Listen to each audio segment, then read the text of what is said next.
अभिव्यक्ति चैनल में आप सभी का स्वागत है।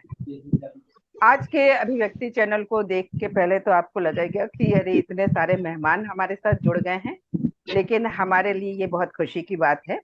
तो सबसे पहले हम आपको बता दें कि अभिव्यक्ति चैनल में हमने हर विषय पे बात की है, चाहे वो साहित्य हो, फिल्म संगीत हो, फिल्म साहित्य हो, उपन्यास हो, या और भी कोई विधा हो जिसमें संगीत भी जुड़ा होता है। क्योंकि हमारे साथ एक ऐसे विद्वान जुड़ते हैं काशी से, जो हैं बहुतत्ववेत्ता। तो जब हमने इनका रेफरेंस दे ही दिया है, तो सबसे पहले हम ऐसा करते हैं कि अपने मेहमान से हम आपका परिचय करा देते हैं। साथ ही हमारे जो नए दर्शक, युवा दर्शक हैं, और एक हमारे साथ की हैं जो जुड़ी हैं, जिन्होंने हमें रिक्वेस्ट की थी कि आप अपने कार्यक्रम में मुझे जोड़िए। तो पहले सभी को हम अपने दर्शकों से परिचय करा दें। तो सबसे पहले आइए, जो हमारे मेहमान अभी तक जुड़ते रहे हैं, जिनको आप सभी लोग देखते हैं और जिनकी मुस्कान से आप उनके मित्र बन गए हैं, तो वो है काशी के बहुतत्ववेत्ता डॉक्टर गौतम चटर्जी। डॉक्टर गौतम चटर्जी, सबसे पहले आपका इस कार्यक्रम में स्वागत है। आनंद आनंद। डॉक्टर गौतम चटर्जी, अभी तक हम और आप बात करते थे, फिर जो है पिछले 2 एपिसोड्स में ऐसा हुआ कि एक हमारे युवा मित्र जुड़े, अभिनव राज श्रीवास्तव। वो आज भी हमारे साथ हैं। तो दर्शकों, अभिनव राज श्रीवास्तव का भी आइए इस कार्यक्रम में स्वागत करते हैं। अभिनव, आपका स्वागत है इस कार्यक्रम में। थैंक यू बहुत बहुत धन्यवाद। और हमारे साथ आज जो एक नया चेहरा है हमारे दर्शकों में से, वो है हमारे दर्शक मित्र मधुलिका पांडे। मधुलिका पांडे, आपका भी इस कार्यक्रम में स्वागत है। धन्यवाद मेनका जी। नमस्कार सर। तो हम सब पिछले एपिसोड्स में बात कर रहे थे, पिछले कुछ एपिसोड में गौतम जी हमने बात की, जो इधर 3-4 एपिसोड थे जिसमें हम कंट्रीब्यूशन की भी बात कर रहे थे। फिर हमारे जो युवा मित्र आज हमारे साथ हैं, अभिनव राज, उनकी जिज्ञासा थी इनविजिबल वर्ल्ड को लेके, तो हमने इनविजिबल यूनिवर्स पे भी बात करी। लेकिन आज जो मेरे मन में जिज्ञासा थी, आज जो मेरे मन में विषय आया, आज हम उस विषय पे बात कर रहे हैं। और वो विषय है सबके जीवन से जुड़ा। पहले तो लाइफ यानी जिंदगी की परिभाषा हमारे जीवन में सबकी अलग अलग होती है, सबका नजरिया अलग अलग होता है देखने का जीवन का। लेकिन कुछ लोगों का जीवन जो होता है वो हमारे लिए मिसाल होता है, क्योंकि हम विवेकानंद हो, कबीर हो, इन लोगों के जीवन की मिसाल देते हैं, तो निश्चित तौर पे इन्होंने जीवन में कुछ ना कुछ अचीव किया होगा। और उसके बाद एक मैटर जो हमारे जीवन में सबसे ज्यादा जो है, जिसको कहना चाहिए कि महत्व रखता है, वो है लव या प्रेम। ये हर संबंधों में होता है, चाहे रिश्ते नाते हो, चाहे मित्र मंडली हो, दोस्त हो हमारे, या हम लवर बिलवर्ड की बात करें, तो प्यार ऐसा है जिससे कोई भी अछूता नहीं रहता। लेकिन इस प्यार को लेके कॉन्फ्लिक्ट भी बहुत होते हैं। तो ये जो लाइफ, लव और कॉन्फ्लिक्ट, ये बड़ा उलझा हुआ था, कभी कभी हमारे जीवन में आ जाता है, हमें समझ में नहीं आता है कि हम क्या करें। तो इस चीज को गौतम जी आप किस नजरिए से देखते हैं, या क्या होना चाहिए जिसमें हमारी जिंदगी बड़े सुकून से चले, बड़े स्मूथली चले? मेनका जी, विषय तो बहुत सुंदर भी है और गहन भी है, लेकिन किस पर बात करें? प्रेम पर बात करें या द्वंद्व पर बात करें?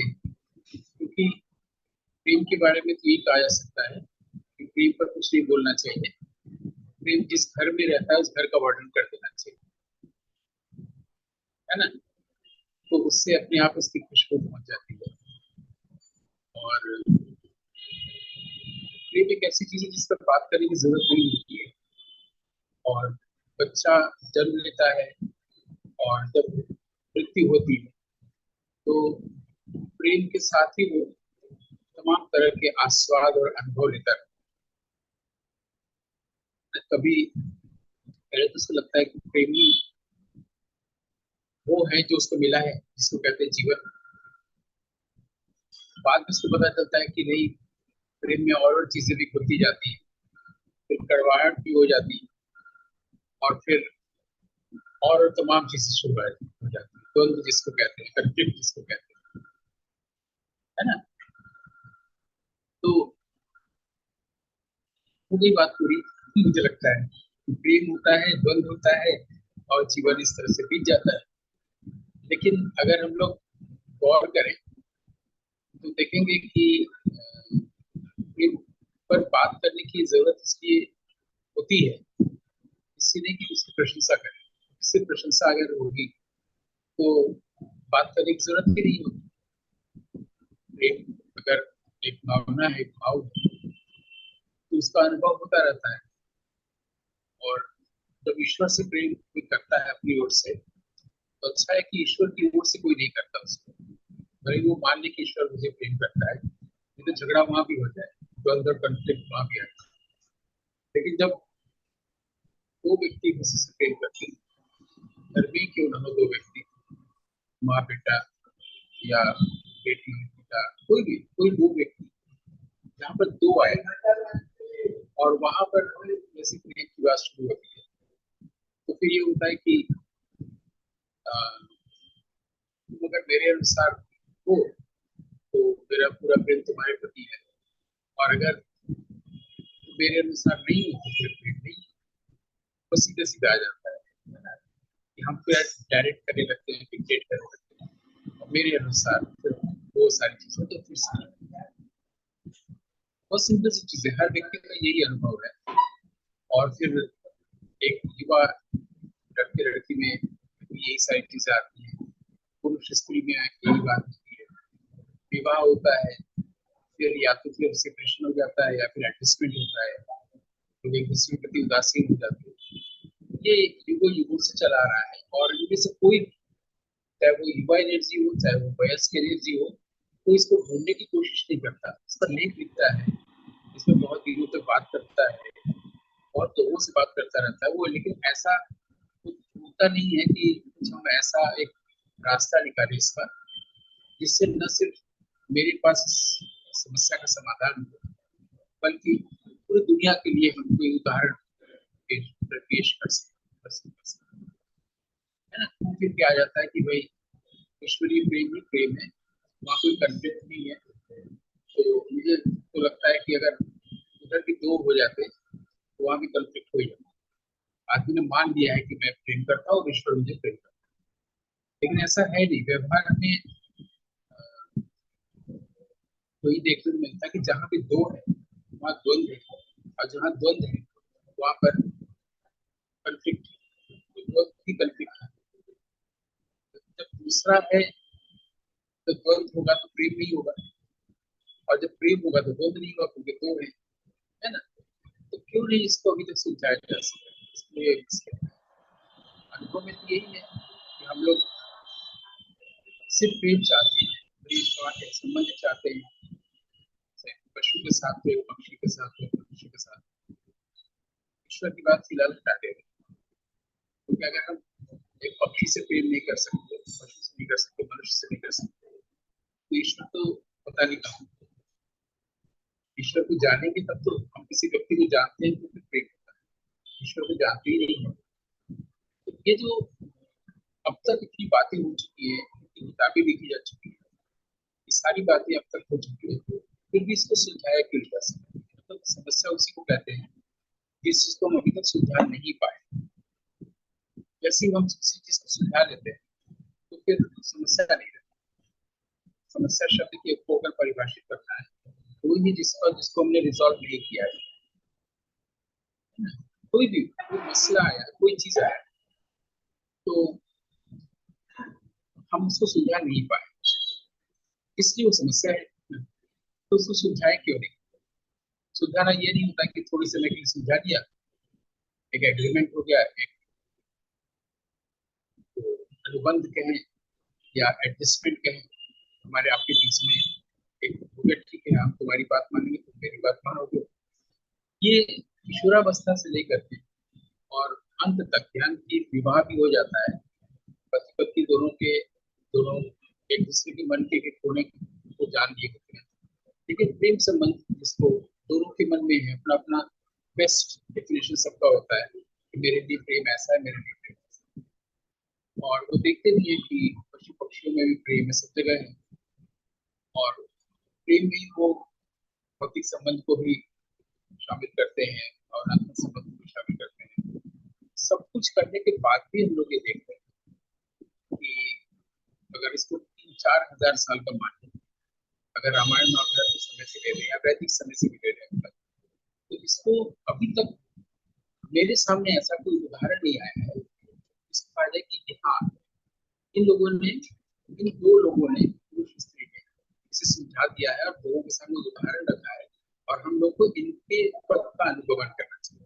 कि अभी तक मुझे एक भी उदाहरण नहीं मिला, रामायण से भी नहीं मिला है, महाभारत से भी नहीं मिला है, न किसी वैदिक साहित्य से मिला है, और अभी तक व्यावहारिक रूप से भी नहीं मिला है।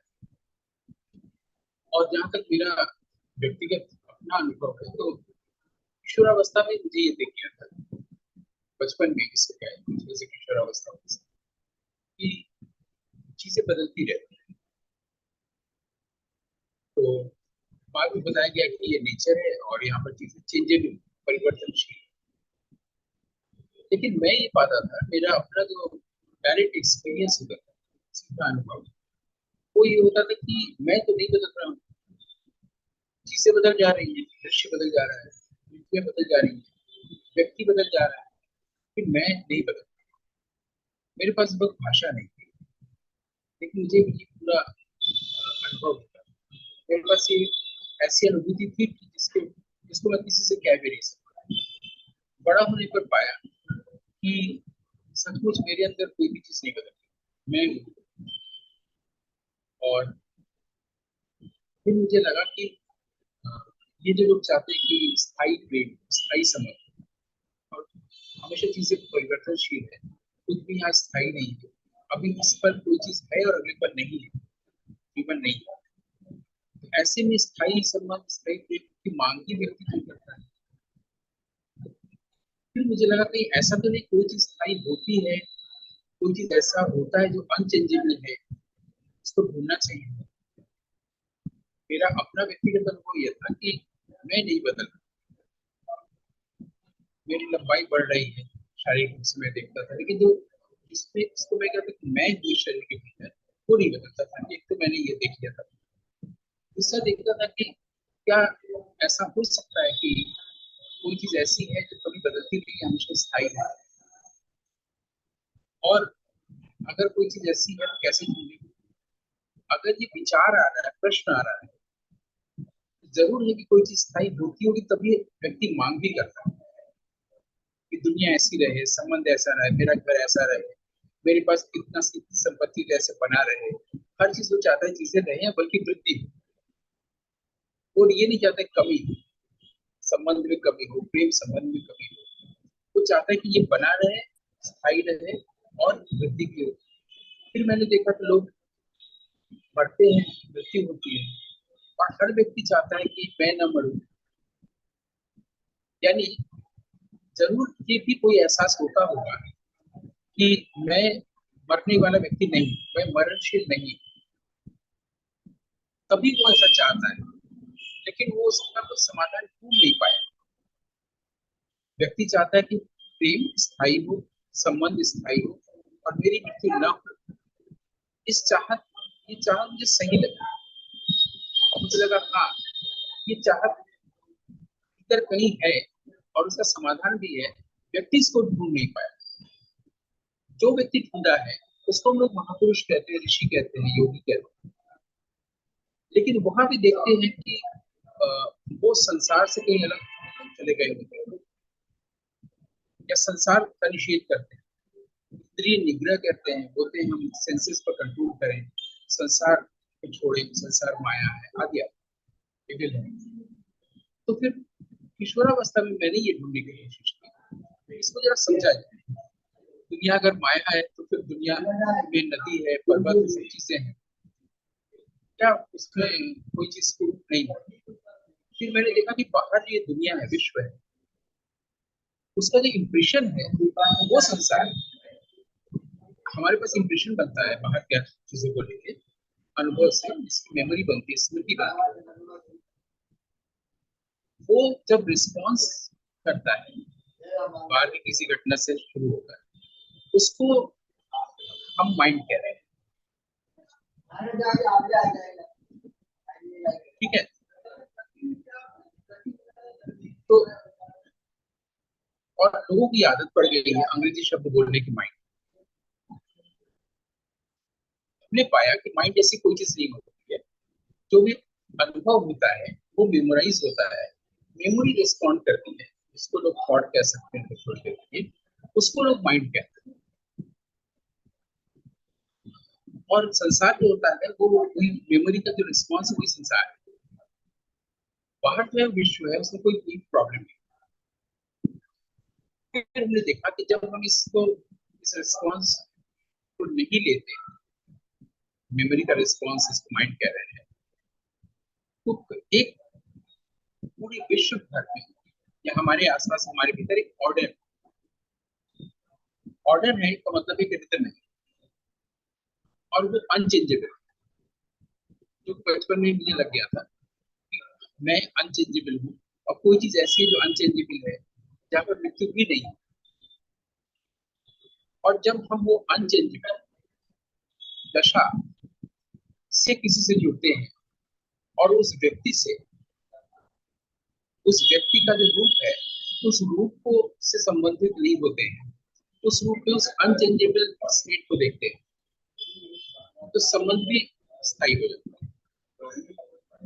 और तब वो हम कह सकते हैं कि प्रेम है, क्योंकि हम उस अनचेंजेबल स्टेटस से प्रेम कर रहे हैं। और जब भी उसको किसी व्यक्ति में देखते हैं, वस्तु में देखते हैं या विचार में देखते हैं, तो वहां पर जो प्रेम है वो स्थायी है, वो बदलता हुआ नहीं है, वहां द्वंद नहीं है। ये बात मैंने ऑटोबायोग्राफी की बताई है, मेरी किशोर अवस्था। बिल्कुल अब बिल्कुल। मुझे पूछना कि अगर ये बहुत दूर है, गहन है, कठिन है, नीरस है, तो आप बताइए।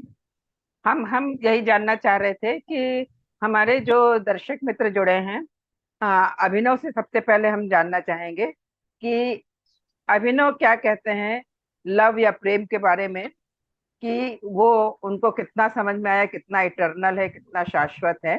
और उसके बाद मधुलिका जी से भी हम जानना चाहेंगे कि उन्हें ये विषय कहाँ तक उन तक पहुंचा जो आपने कन्वे करना चाहा। तो अभिनव, पहले आप बताइए कि आपको क्या लगता है कि जो गौतम जी ने बताया कि जिस तरीके से हम प्रेम करें, उसको महसूस करें जो हमारे साथ है, मतलब कॉम्प्रोमाइज ना करें, जिस तरीके से उन्होंने बताया, तो वो इटर्नल हो सकता है।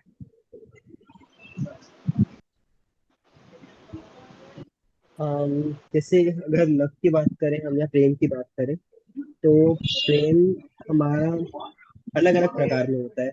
जैसे हम हमारे दोस्तों के प्रति, जैसे आपने बोला कि दोस्तों के प्रति अलग रहेगा, एंड हमारे पेरेंट्स के प्रति अलग रहेगा, हमारे जो लाइफ पार्टनर होगा उसके प्रति अलग रहेगा। तो अलग अलग प्रकार। एंड जहाँ तक कॉम्प्रोमाइज की बात है, तो हमें वहाँ पे एफर्ट्स डालने चाहिए। मैं कॉम्प्रोमाइज वर्ड तो नहीं यूज करूंगा, एफर्ट्स वर्ड यूज करूंगा, कि जिससे भी हम प्रेम करते हैं हमें उसके प्रति एफर्ट्स डालने चाहिए कि हम उसको खुश रखें, या फिर हम उसके लिए एफर्ट्स डालें कि वो हमारे साथ रहे, खुश रहे, एक हैप्पी लाइफ जिए। एंड मुझे लगता है कि प्रेम दो तरह की, मतलब एक होते हैं, दृश्य भी है और एक अदृश्य भी है। मतलब हम लिविंग थिंग्स से, मतलब ऑब्वियसली इंसानों से, एनिमल से, इन सब से प्रेम करते ही हैं। फिर हम कुछ चीजों से भी प्रेम करते हैं। जैसे जो हमें चीज लोकप्रिय होती है, जैसे हमें कोई गिफ्ट्स वगैरह जो मिलते हैं हमारे पसंदीदा लोगों की तरफ से, उससे भी हमें एक लगाव होता है, उससे भी हमें एक प्रेम होता है। तो मेरे हिसाब से मधुलिका जी, आप बताइए, आपका क्या, आप कहाँ तक हमारे विद्वान से सहमत हैं, और आपका क्या विचार है इस बारे में?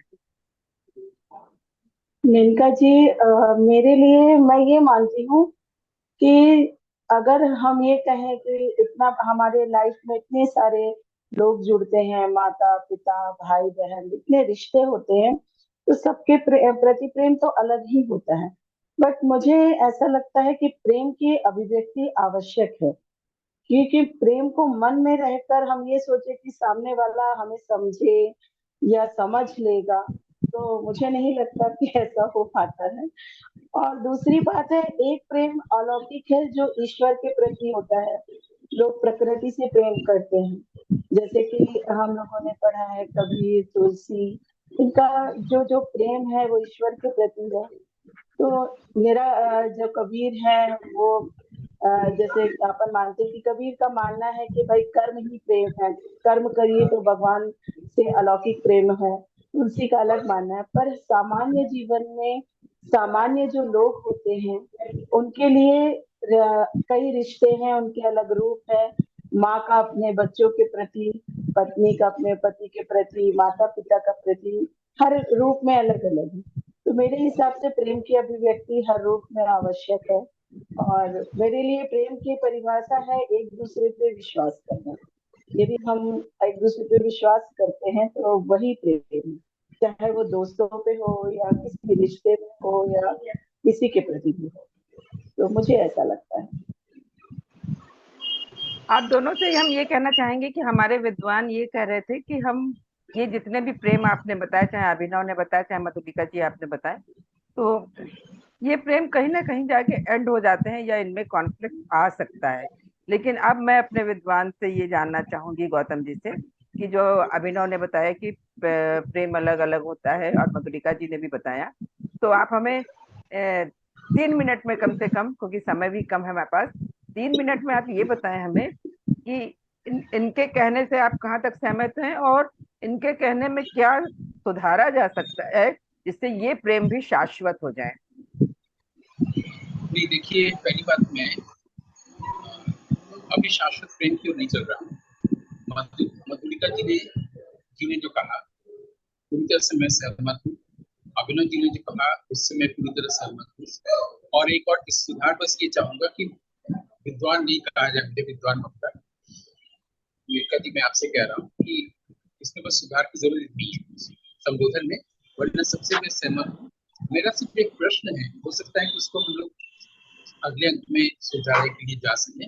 मेरा प्रश्न है कि कोई भी प्रेम, व्यावहारिक प्रेम की बात करें, कि हम शाश्वत या पारमार्थिक प्रेम की बात नहीं करते। मेरा सिर्फ प्रश्न है कि क्या व्यावहारिक जीवन में प्रेम ऐसा संभव है जहाँ कन्फ्लिक्ट न हो, द्वंद्व न हो, जहाँ पर दूरी न हो, जहाँ सेपरेशन न हो, जहाँ पर प्रेम हमेशा बना रहे और प्रेम का भाव हमेशा हमारे भीतर रहे। क्या ये से हम संभव कर सकते हैं या क्या ये संभव है, यही मेरा प्रश्न। मधुलिका जी आप बताइए कि 1-2 सेंटेंस में आप बताइए कि हमारे जो मेहमान गौतम जी ने पूछा वो आप, या तो हम इसको अगले एपिसोड में कंटिन्यू करेंगे, लेकिन फिर भी हम चाहेंगे कि आप अपना कमेंट 1-2 सेंटेंस में जरूर दें।